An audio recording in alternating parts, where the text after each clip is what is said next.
Hello everyone, আসসালামু আলাইকুম। কেমন আছেন সবাই? আশা করছি সবাই অনেক ভালো আছেন। আমিও আল্লাহর রহমতে অনেক ভালো আছি। ভিডিওটি যে যেখান থেকে দেখবেন অবশ্যই পুরো ভিডিওটি দেখার চেষ্টা করবেন, কারণ পুরো ভিডিওটি না দেখলে কিন্তু পারফেক্ট পরোটা বানানো শিখতে পারবেন না। তো চলুন বানিয়ে ফেলি। প্রথমে পানি গরম করতে দিয়েছি, আর একটা পাত্রে আমি 2 কাপ পরিমাণ আটা নিয়ে নিচ্ছি। আর এই আটাটি ময়দা অথবা আটা যেটা খুশি সেটা নিতে পারে। আর এখন আমি এর ভিতরে দিয়ে দিচ্ছি 1 টেবিল চামচ পরিমাণ চিনি, আর দিয়ে দিলাম পরিমাণ মতো লবণ, আর দিয়ে দিচ্ছি ঠিক হাফ কাপ পরিমাণ সয়াবিন তেল। এই তেলটা দেওয়ার পরে সুন্দরভাবে এগুলো মিক্সড করে নিতে হবে। চিনি, তেল এবং লবণ যেন কোনোভাবেই এক জায়গায় দলা বেঁধে না যায়। ঠিক এটা 5 মিনিট সময় ধরে এটি করে নিতে হবে। এটি যত বেশি হাতের সাহায্যে মিহি করে নিতে পারবেন, আপনার পরোটাটি কিন্তু ঠিক ততটাই ভালো হবে। আর এখন হাতের সাহায্যে ডোটা আমি মধ্যে নেব। এই যে সুন্দরভাবে আমি পিষে পিষে এটাকে একদম নরম বানিয়ে ফেলেছি, ঠিক এইভাবে। তো এখন আমি পরোটা বানানোর প্রসেসে চলে যাব। এই যে লেচি কেটে নিব একে একে। আমার ঠিক এই কয়টা পরিমাণ লেচি হয়েছে।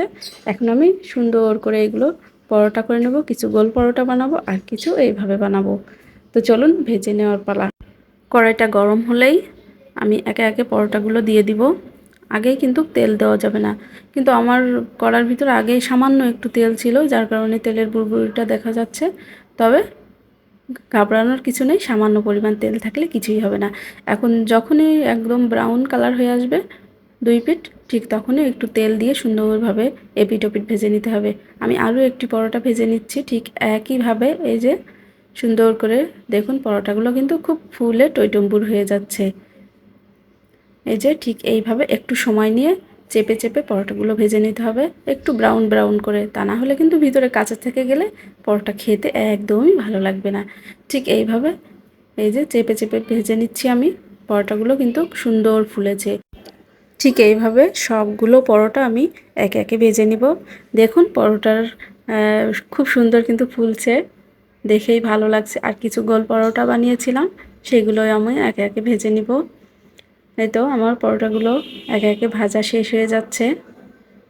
একটু সময় নিয়ে কিন্তু এটি ভাজতে হবে, এতে করে আপনার খাবারের টেস্টটাও কিন্তু বেড়ে যাবে, ভিতরে কাঁচা থাকবে না। এখন আমি একটু আলু ভেজে নেব, যেগুলো আগে থেকে কেটে রেখেছিলাম। হালকা পরিমাণ হলুদ দিয়ে দিলাম, সামান্য লবণ। আর এই যে এখন একটু সময় নিয়ে ভেজে নিব। ভাজিটা কিন্তু একেবারে প্রায় হয়ে এসেছে। এই যে ঠিক এইভাবে ভেজে নিব। অবশ্যই লবণ চেখে নেবেন ভাজি শেষ হওয়ার আগে। আর সাথে তো ডিম ভাজি তো থাকবেই, তাই না? আর ডিমটা কিন্তু একেবারে পুরা পুরা ভাজি করব না, একটু অমলেট অমলেট এরকম ভাজি থাকবে। এই যে আমার পরোটা বানানো শেষ। পরোটাগুলোর চেহারা কিন্তু দেখলেই মন চাচ্ছে এখনই খেতে বসে। খাবারগুলো প্লেটে সার্ভ করে নিয়েছি। আজকের মতো এ পর্যন্তই। আল্লাহ হাফেজ, ভালো থাকবেন সবাই।